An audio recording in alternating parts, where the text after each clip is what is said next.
Summertime means fruit, lighter fare, and lighter drinks, and the same can be said for wine.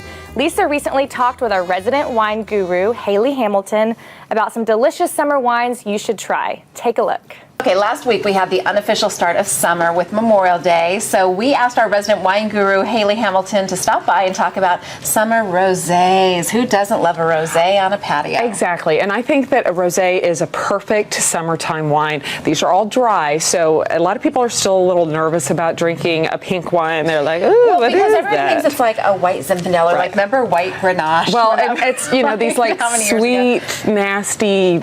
It's not my personal preference. I know they're great for some people, but I prefer something that's a little drier, that's a little bit more about the fruit and the actual place that they come from. Right, and you can get that in a good rosé. You can get, and they're beautiful. They're perfect. I think a lot of people that maybe don't like white wine but love red wine, but don't want to drink a room temperature wine in the summertime, chill. Have a rosé, chill one of these down, and they're just gorgeous. They're just gorgeous. So brought some really fun ones to start with. These are some of my favorites, I think, for where they come from. The first one is from La Rochelle.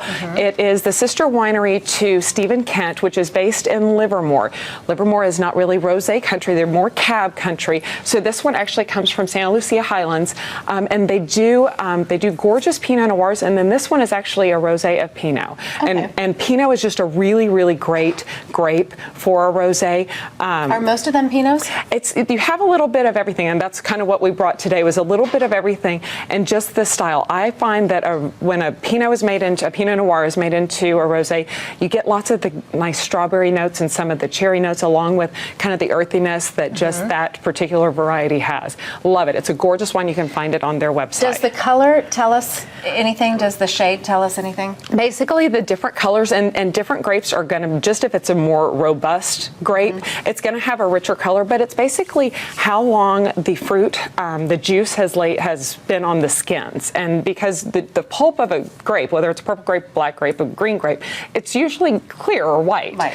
And so, but the skin color, how long it stays in contact with that skin, is going to help with that color. Okay. So next two are both from the south of France. You think Provence, you think, French Riviera, you think the gorgeous kind of Rhone style wines. So you have Syrah and Mourvedre and Cinsault, and both. The first one is Billaud, and it's a blend of Syrah, Grenache, and Mourvedre, about $15, and it is a gorgeous wine. Exactly, and all of these are actually really affordable, which is another reason I like them. The next one is Jolie Folie, which means crazy beautiful. The nice thing I love about this one, again, it's got the nice kind of strawberry cherry, a little bit of spicy flavors, but it's also in a liter, and I was going to say, it looks it's a bigger bottle. And so if you're on your patio and you want to, have just a few ice buckets out there with some big bottles, it's a great way to kind of celebrate without having to open a lot of different bottles. Okay. And really, really light, and these are your patio wines. Next one. Is Crios a female winemaker? It is. It's Susana Balbo, who is kind of an icon in Mendoza, Argentina.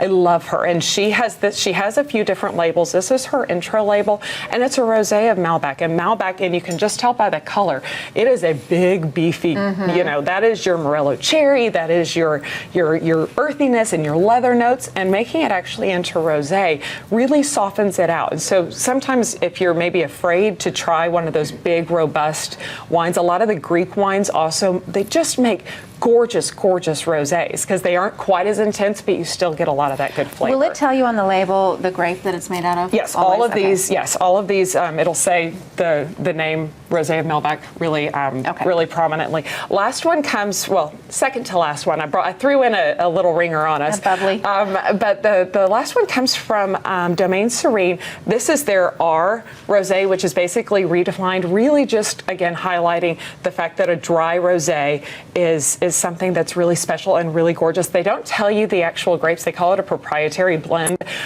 based on what they've done in the past. I know that there's some Syrah in there, little Pinot, so a handful of different grapes that they throw in, basically based on how that year's particular vintage is. And I did throw in a little bubble, because if you're afraid to try all of these, a rosé champagne is gorgeous. This is Veuve's rosé. Have it in our glass. And is this what people just call pink champagne? Yeah, I mean, it's rosé. So it's usually, you're going to see this. I think we've been seeing rosé bubbles forever before a lot of these other brands we've Okay, seen. So. well, cheers. Cheers. Yeah. Happy rosé. Go out and get some, and you can find them. They're everywhere. Now is the time to really enjoy I some love rosé. just a chilled good wine. Exactly. too. This is your patio wine. All right, Haley, thank you. You can find out more from Haley online at dallasuncorked.org or check out her posts on sidedish.dmagazine.com. We are